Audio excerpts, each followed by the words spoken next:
ಸ್ವಾಮೀಜಿಗಳು ರಾಜಕೀಯದಿಂದ ದೂರ ಇರುವುದು ಒಳ್ಳೆಯದು. ಭೂಮಿ ಮೇಲೆ ಹುಟ್ಟಿದ ಮೇಲೆ ಎಲ್ಲರಿಗೂ ಸಹ ಇರುವಂತಹ ಸಂವಿಧಾನದ ಹಕ್ಕು ಇದು. ಹಾಗಾಗಿ ಮನವಿ ಮಾಡಿಕೊಳ್ಳುತ್ತಿದ್ದೇನೆ, ವಿವಾದವಾದ ಹೇಳಿಕೆಯನ್ನು ಕೊಟ್ಟು ಈ ದೇಶದಲ್ಲಿ ಅಶಾಂತಿಯನ್ನು ಮೂಡಿಸುವುದಕ್ಕೆ ಪ್ರಯತ್ನ ಪಡಬೇಡಿ ಎಂದು ಡಿಸಿಎಂ ಡಿಕೆ ಶಿವಕುಮಾರ್ ಖಡಕ್ ಎಚ್ಚರಿಕೆಯನ್ನು ಕೊಟ್ಟಿದ್ದಾರೆ. ಈಗ ಹೋಗ್ತಾ ಇದ್ದೀನಿ 2 ಗಂಟೆಗೆ ಭೂಪೇಂದ್ರ ಯಾದವ್ ಅವ್ರನ್ನ ಭೇಟಿ ಮಾಡಲಿಕ್ಕೆ ಹೋಗ್ತಾ ಇದ್ದೀನಿ. ನಾನು ನಮ್ಮ RCS ಮತ್ತು ನಮ್ಮ MD 3 ಜನ ಕೂಡ ಹೋಗ್ತಾ ಇದ್ದೀವಿ. ನಾನು ಪ್ರಹ್ಲಾದ್ ಜೋಶಿನ ಕರ್ಕೊಂಡು ಹೋಗಬೇಕು ಅಂತಿದ್ದೆ, ಅವರು ಟೈಮ್ 3 ಗಂಟೆ ಕೊಟ್ಬಿಟ್ಟಿದ್ದಾರೆ. ಸೊ ಅವ್ರನ್ನೂ ಹೋಗಿ ಭೇಟಿ ಮಾಡ್ತೀನಿ. ನೋಡೋಣ,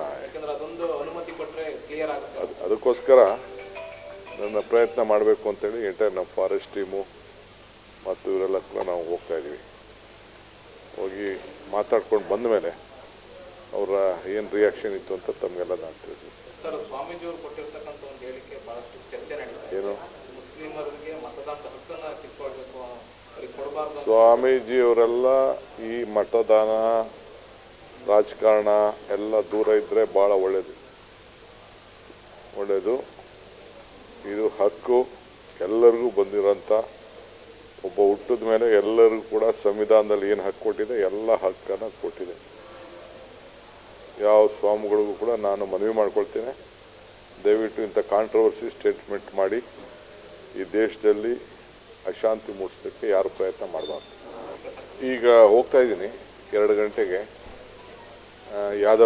ಭೂಪೇಂದ್ರ ಯಾದವ್ ಅವ್ರನ್ನ ಭೇಟಿ ಮಾಡಲಿಕ್ಕೆ ಹೋಗ್ತಾ ಇದ್ದೀನಿ. ನಾನು ನಮ್ಮ RCS ಮತ್ತು ನಮ್ಮ MD 3 ಜನ ಕೂಡ ಹೋಗ್ತಾ ಇದ್ದೀವಿ. ನಾನು ಪ್ರಹ್ಲಾದ್ ಜೋಶಿನ ಕರ್ಕೊಂಡು ಹೋಗಬೇಕು ಅಂತಿದ್ದೆ, ಅವರು ಟೈಮ್ 3 ಗಂಟೆ ಕೊಟ್ಬಿಟ್ಟಿದ್ದಾರೆ.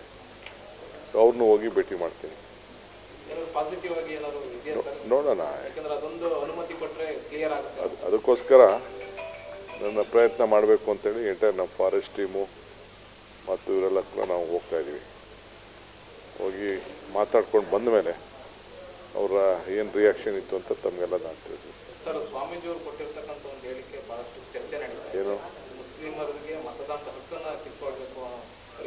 ಸ್ವಾಮೀಜಿಯವರೆಲ್ಲ ಈ ಮತದಾನ ರಾಜಕಾರಣ ಎಲ್ಲ ದೂರ ಇದ್ದರೆ ಭಾಳ ಒಳ್ಳೆಯದು. ಇದು ಹಕ್ಕು ಎಲ್ಲರಿಗೂ ಬಂದಿರೋಂಥ, ಒಬ್ಬ ಹುಟ್ಟಿದ ಮೇಲೆ ಎಲ್ಲರಿಗೂ ಕೂಡ ಸಂವಿಧಾನದಲ್ಲಿ ಏನು ಹಕ್ಕು ಕೊಟ್ಟಿದೆ ಎಲ್ಲ ಹಕ್ಕನ್ನು ಕೊಟ್ಟಿದೆ. ಯಾವ ಸ್ವಾಮಿಗಳಿಗೂ ಕೂಡ ನಾನು ಮನವಿ ಮಾಡ್ಕೊಳ್ತೇನೆ, ದಯವಿಟ್ಟು ಇಂಥ ಕಾಂಟ್ರವರ್ಸಿ ಸ್ಟೇಟ್ಮೆಂಟ್ ಮಾಡಿ ಈ ದೇಶದಲ್ಲಿ ಅಶಾಂತಿ ಮೂಡಿಸೋದಕ್ಕೆ ಯಾರು ಪ್ರಯತ್ನ ಮಾಡಬಾರ್ದು. ಮೆಂಡು ನ್ಯೂಸ್ ನೆಟ್ವರ್ಕ್, ಸತ್ಯದ ಕನ್ನಡಿ.